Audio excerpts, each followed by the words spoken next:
बुंदेलखंड के एक छोटे से गांव रामगढ़ में अजीब घटनाएं घटने लगी थीं। गांव के बुजुर्गों का कहना था कि 100 साल पहले इस गांव में एक औरत को निर्दोष होते हुए भी डायन कहकर जला दिया गया था। मरने से पहले उसने गांव को श्राप दिया था कि यहाँ कोई सुख शांति से नहीं रह पाएगा। धीरे धीरे गांव में रहस्यमयी घटनाएं होने लगी। रात को किसी के रोने की आवाजें आती, पेड़ों पर किसी साए को देखा जाता और लोग अचानक लापता होने लगे। वीडियो शुरू करने से पहले दोस्तों, अगर आपने अभी तक चैनल को सब्सक्राइब नहीं किया है तो चैनल को सब्सक्राइब करें और वीडियो को लाइक करें, और कहानी पसंद आए तो अपने दोस्तों के साथ शेयर जरूर करें और कमेंट में बताएं कैसी लगी के कहानी। तो चलिए दोस्तों, शुरू करते हैं आज की कहानी। एक रात गांव के किशोर रवि ने शर्त लगाई कि वह उस पुराने पीपल के पेड़ के पास जाकर लौटेगा जहां से सबसे ज्यादा डरावनी आवाजें आती थीं। रात के 12 बजे वह अपने दोस्तों के साथ वहां पहुंचा। जैसे ही उसने वहां कदम रखा, हवा का बहाव तेज हो गया। उसके दोस्तों ने उसे लौटने को कहा, लेकिन रवि ने हंसते हुए पेड़ को छू लिया।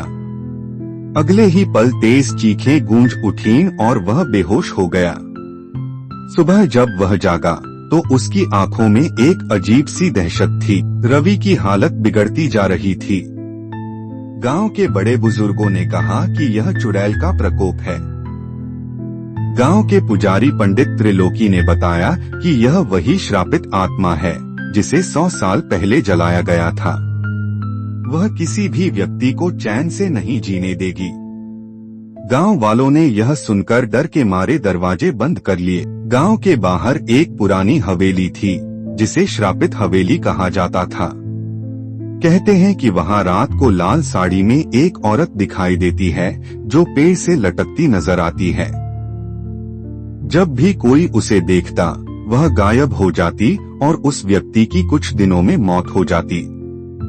गांव का एक युवक रामू यह मानने को तैयार नहीं था।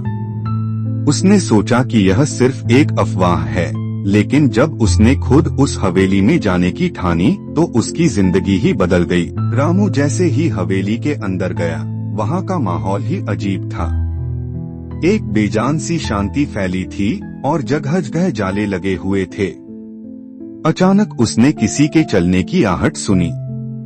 पीछे मुड़कर देखा तो एक औरत लाल साड़ी में खड़ी थी। उसकी आंखों से खून टपक रहा था। रामू के मुंह से चीख तक नहीं निकली, वह उल्टे पांव भागा।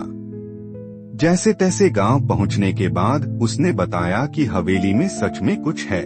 गांव के पुजारी ने बताया कि यह आत्मा चैन की तलाश में है, लेकिन जब तक उसे न्याय नहीं मिलेगा वह गांव को तबाह कर देगी। रात को अचानक घरों के दरवाजे अपने आप खुलने लगे, मवेशी बिना किसी कारण मरने लगे और लोगों के सपनों में एक ही औरत बार बार आ रही थी जो कह रही थी, मुझे इंसाफ चाहिए। गांव के एक बुजुर्ग ने बताया कि 100 साल पहले एक लड़की सुजाता को जिंदा जला दिया गया था, क्योंकि गांव के जमींदार के बेटे की मौत का इल्जाम उस पर लगाया गया था। लेकिन असली अपराधी गांव का ही एक लालची तांत्रिक था जिसने जमींदार के बेटे की बलि चढ़ाई थी। मरते मरते सुजाता ने गांव को श्राप दिया था कि जब तक उसे इंसाफ नहीं मिलेगा गांव को सुकून नहीं मिलेगा। पंडित त्रिलोकी ने गांव वालों के साथ मिलकर एक हवन किया ताकि आत्मा से बात की जा सके।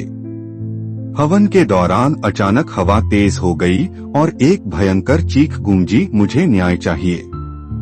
लोगों ने देखा कि हवा में एक आकृति उभर रही थी, वह सुजाता की आत्मा थी। गांव में आज भी उस तांत्रिक के वंशज रहते थे।